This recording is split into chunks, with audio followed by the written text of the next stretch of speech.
Hey everybody, this is an on-site version of Daniel Davis Deep Dive. We are live here in front of the White House.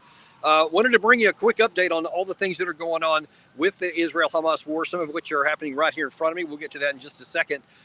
There has been information out from Reuters here just in the last couple of hours that Qatar is trying to negotiate a new deal to release at least 50 hostages in exchange for a 3-day ceasefire.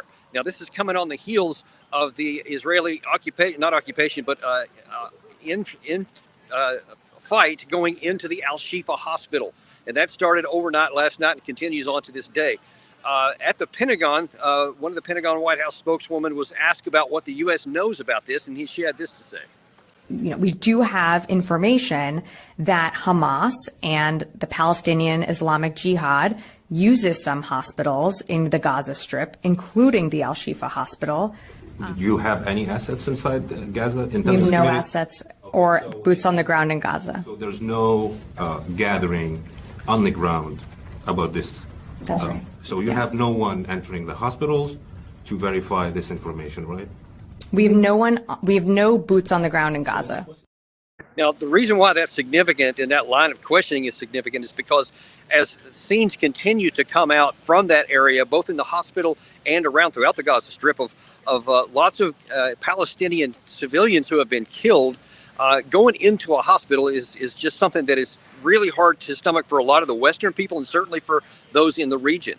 In fact, Gary, if we can switch over to some of that other video we have here, this is what's going on the scene in front of me right now, where you have some pro IDF and Israel supporters, and then you also have other people, and these are not necessarily pro-Palestinian, but this is people who are just concerned here in the United States that the casualty count among the civilians is going up, and I think there's actually some video here of some of the volunteers here actually putting roses on the on some of the the make-believe corpses that they're putting out here, and it's a pretty sobering scene, I got to say, and it certainly shows the depth of the emotions that people are feeling here, and that really ties into what we had on one of our earlier deep dive shows earlier this morning with the Western support for the Israeli offensive operations here, and that's crucial for them to maintain. And if these kinds of scenes continue on, and we already have seen some large protests here in Washington,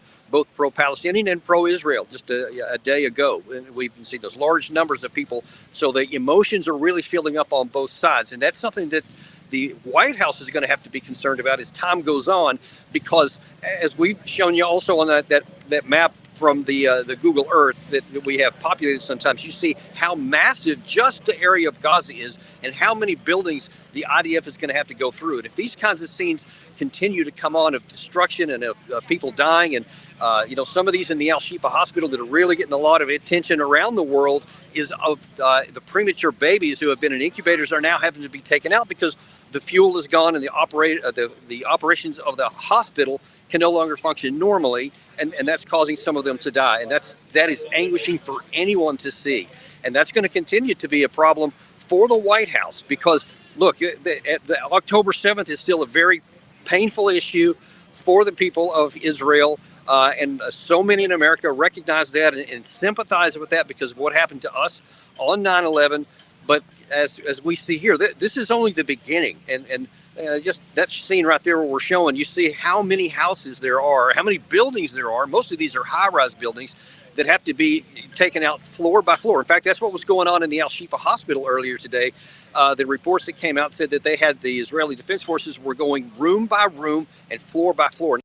This is going to be a problem for the Biden administration because we're torn in the country and probably in the White House too about how far we continue to help Israel in its fight against Hamas, and how far we worried about our own interest, because if we lose support in the United States, then it's going to be hard for the administration to continue supporting Israel to the level that it has, which is a desperate need for Jerusalem as they continue to make these operations inside the Gaza Strip. Well, that's all we have for you at Deep Dive today. We are unafraid and unintimidated, and we're going to keep bringing you the information you need, sometimes from right on the spot where it's happening here in Washington, D.C. Thanks so much, and we will see you on the next episode of Daniel Davis Deep Dive.